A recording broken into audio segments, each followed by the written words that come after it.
Cross scoot in there alone. It pinballs to the crease. Score! Let's get it. Oh my God! Here we go. You're listening to the Pod Street Blues Podcast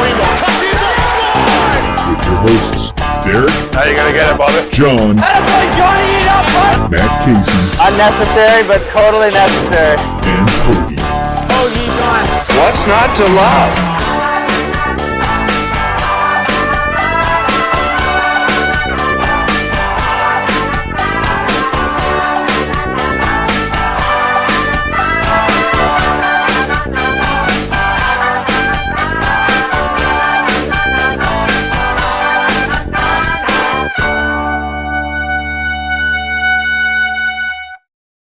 What's happening, everybody? Welcome to the Pod Street Pregame, where tonight we're going to be talking about the Flyers matchup against the Montreal Canadiens on Thursday night. My name is Derek. And I'm Hoags. What's going on, everybody? Nothing much, dude. Same old, same old. We've got a 3-game win streak rolling on right now, which is foreign, to say the least, to all of us. Foreign in Flyer land. Exactly. We're used to these 10-game losing streaks. Nice to see a little change of pace. And quite frankly, this team has been playing really well during this stretch of games. And it's encouraging to see, and hopefully they can keep riding that wave of momentum. I mean, tell me a little bit about how you thought the game went the other night against New Jersey, man. That was a different team than we're used to. They just played very well in the offensive zone and D zone, very structured. It was exciting to see. We haven't seen that since, the first 10 games of this season. But those coveted first 10 games. Right. So the optimist out of me is coming back, which I'm kind of excited for. Absolutely, man. It's nice to see this team start playing like they give a damn. Right. Honestly. The 10-game losing streak just kind of our faith dwindled, seeing how uninspired this team looked. So, those games against Vegas, Arizona, now New Jersey, they're starting to instill a little bit of faith here in the Flyers faithful, myself included. I'm happy to see it. But we also have a game coming up against Montreal, a team that, on paper and by their record could be taken lightly. But at the same rate, we've seen this before. Flyers can play down to their competition just as well as they can play up to their competition. So, you want to call it a trap game, maybe, riding the momentum that we are right now. It's definitely a game not to be taken for granted. It's definitely a game that the Flyers are going to have to come out looking like they were against New Jersey. What's your biggest, I guess we could talk, storylines here heading into the game against Montreal Thursday night? Shoot often and shoot a lot. That's the same thing, but still, they are dead last in the league in goals against with 107 goals against. You got to just keep shooting. And Jake Allen is now averaging 3.1 goals against. So pepper this guy with shots, get in his face, and just score some dirty goals. Any kind of bounce will go in on these guys. Mm-hmm. Just don't let up on that offensive pedal that we've been riding for the past 3 games. We've scored 15 in that streak here, so keep on rolling. They're averaging 5 goals a game right now, and they're letting up 7 goals. That's about a little over 2 goals a game, which is nice because we're seeing some great play coming from Carter Hart, especially. Right. Jones's game wasn't bad by any means, don't get me wrong, but Carter Hart stopped 67 of 71 shots against Vegas and against Jersey the other night.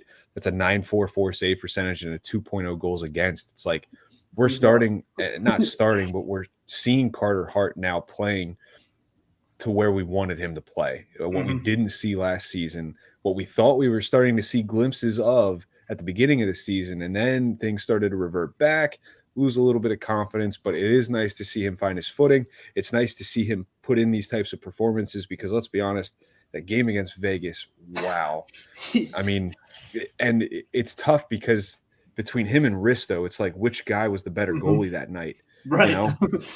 But no, I completely agree. A team in Montreal that should be easy to take advantage of, a team that's 30th on the power play, 30th on the penalty kill, and the Flyers right now, their last 3 games. They're at a 50% clip when it comes to power play. Their penalty kills killing off 91.67% of their penalties, 11 of 12 in those games. You know, the one thing, I guess, we'll get to concerns later, but you're right. Shoot often, shoot early, and shoot again as much as you can. Right. You know, it's Jake Elliott, uninspiring. Jake Allen. Did I say Jake Elliott? Yep. Yeah, it was the Jake Allen, Brian Elliott tandem in St. Louis. Of, Yep. Obviously. Yep. But no, I mean, a guy that we all thought was going to be good. You know, we thought he'd find his footing in Montreal, play well, and he's not. But again, the team in front of him isn't playing well. There really is no team in front of him, to be honest. I look at the roster, I'm not like scared of anybody. I mean, yeah, they have Brendan Gallagher, who can always be a pain in the butt, but he's on NHL COVID protocol, so he's not available. They also have what's the other guy I had written down here? Dvorak. He's questionable. He didn't play last night against the Penguins, so you don't really know what team's going to show up against the Flyers. Yeah, it's a team, like I said, it's going to be easy to take advantage of them because, I mean, they're not good. They're dead last in the Atlantic. They're 6-21-3 over their last 10 games. They're 1-8-1, and they've lost their last 7. So, you know, they're letting up 37 goals in those 10 games. 37 goals. It's almost 4 goals a night. So, I mean, no reason the Flyers shouldn't be able to continue that trend. What's one thing that you're looking at that you might be a little bit concerned about heading into this? Like you said earlier, it could be a trap game. We're riding a high, and we're coming into a Canadiens team that is, you know, in the bottom third of the league, bottom 3 of the league, I should say. And this Flyers team does it famously, where they just play down to the competition and get stuck. But I think with where we're at, though, this Flyers team is going to come out firing, and they're not going to want to get stuck in that trap that they're famous for doing. Oh, absolutely. I mean, you're looking at a team too now, again, over these last 3 games, they're averaging, you know, around 30 shots per game. So not bad by any means, don't get me wrong. But I mean, I'd like to see that get up to maybe the mid-30s in this game in particular, because much to your point, getting more shots on Jake Allen would be priority number 1. Making sure that they can, you know, pepper him with shots, get some rebounds, put him on the pads, and have him kick him back out so that we can find some angle shots and, you know, open net. But it does concern me a bit that they're giving up the shots that they are. 34 shots per game in these games, just about, I should say, roundabout. Okay.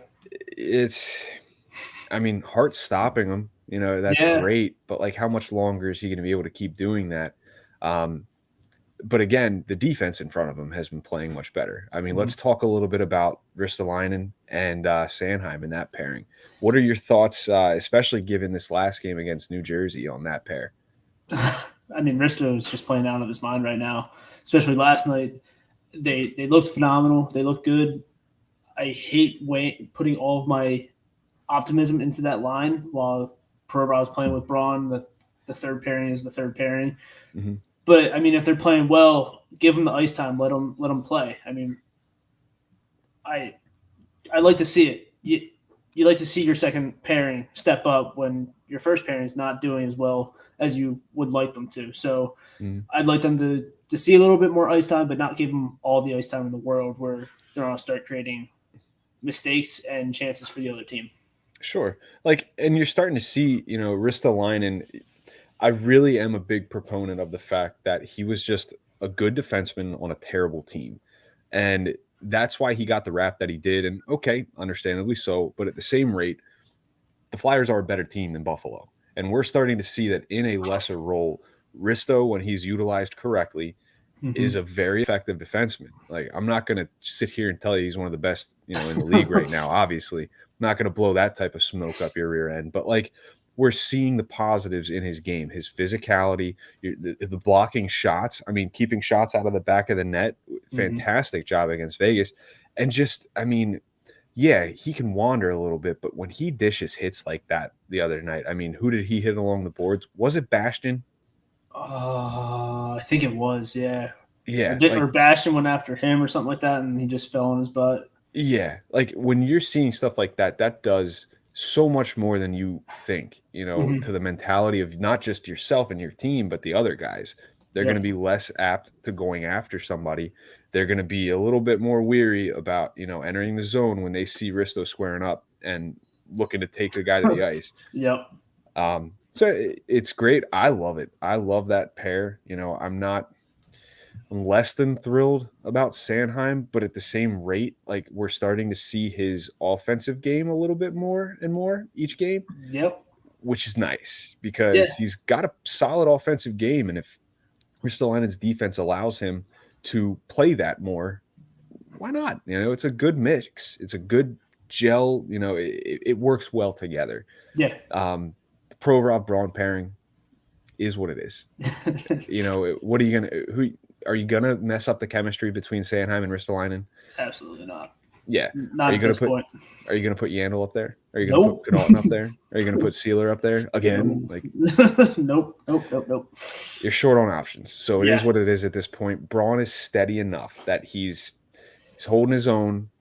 Not fantastic by any means, but Braun's putting together a pretty impressive season for what he's had to do.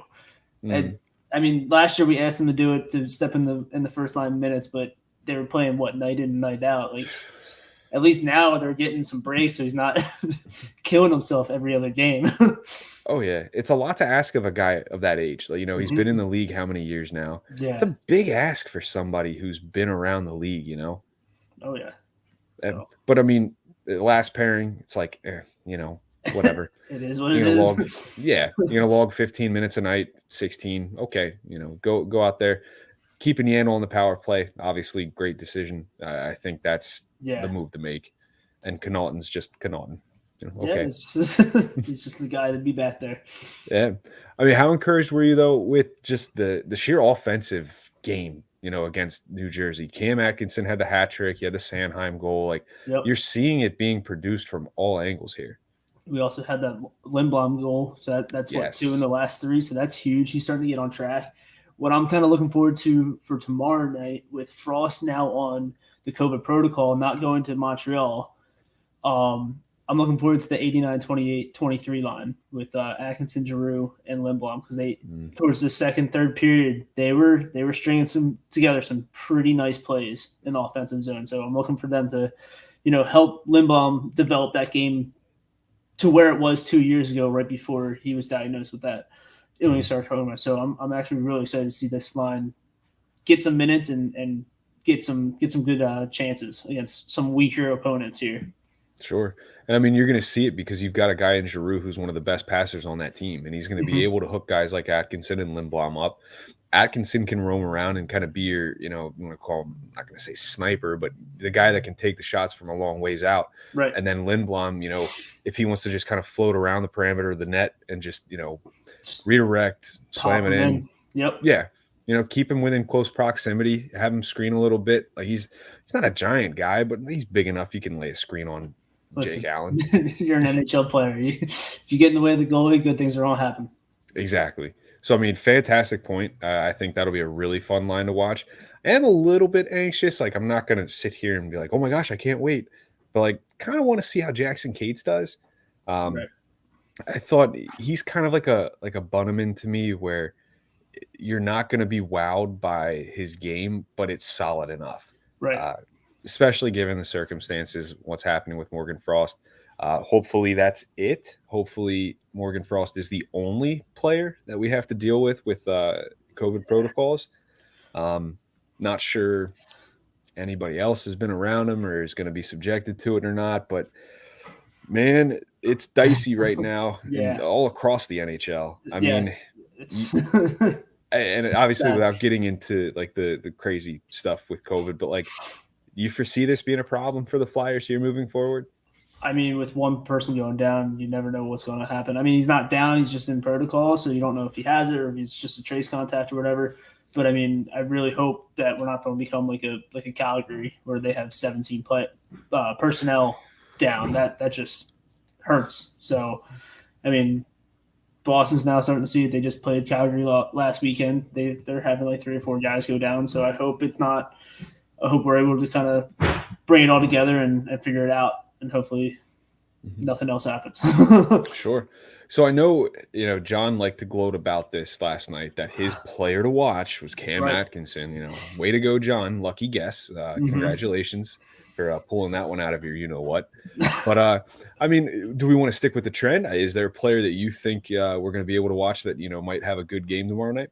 Yeah, I'm actually I'm looking to see Travis Konechny pot some goals tomorrow night. I think he's been floating around that net, and him, Lawton, and Couturier they had a million chances throughout the game, especially Lawton. But I think this whole line, if they really can string it together, they can pot some goals all together. So I'm looking at Konechny tomorrow.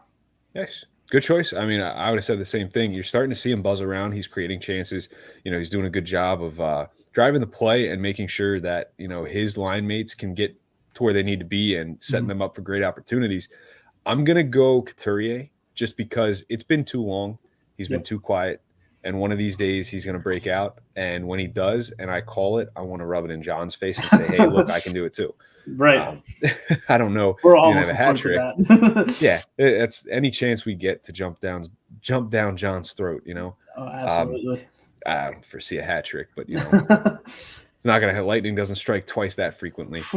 Yeah. It hasn't happened in a while. You're right. But hey, in terms of predictions, man, what do you think happens here Thursday night? I'm looking for a Flyers win 3-0. I'd love to see a Hart shutout. Okay. All right. I'm going to go 5-2. I'm going to go 5-2 Flyers.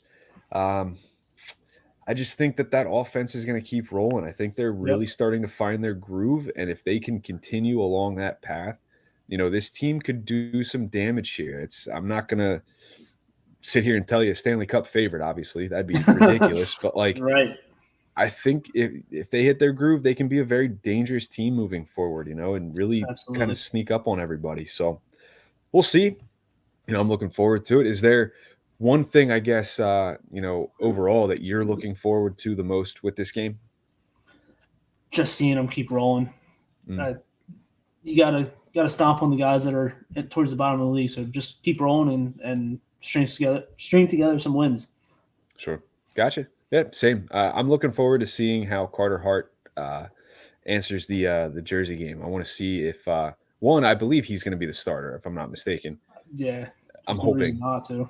Yeah, you ride the hot hand, and that's something I'm a firm believer in. I'd like to see how he answers, and like to see how he performs against Montreal here, given his performance against New Jersey. Played great. Hopefully, he can keep it up. Yep. All right, man. Well, that's been the Pod Street pregame. Gotten you ready for the Montreal-Philadelphia showdown on Thursday night. Hoagie, let everybody know where they're going to be able to find you, man. Check me out on Twitter at Pod Street Hoags. That's all I'm going to say about that. All right. Check me out here on Twitter at Pod Street Bob, Pod Street Bullies, all four of us. You can check us out on Twitter at Pod SD Bullies. Check out our affiliates as well, Flyers High and Wide at Flyers HW on Twitter, along with all the guys there, along with the 5-Minute Major guys. You got Mastro, and you got Dave on Twitter at 5-Min Major Pod. New episodes every week. Both podcasts, a couple podcasts coming out of Flyers HW as well. Check those guys out. So with that being said, guys, thank you for joining us. Thank you for listening as well. And I can't end it with a Let's Go Flyers anymore. Like I killed that. So, hey, I guess good luck, fellas. Bye now.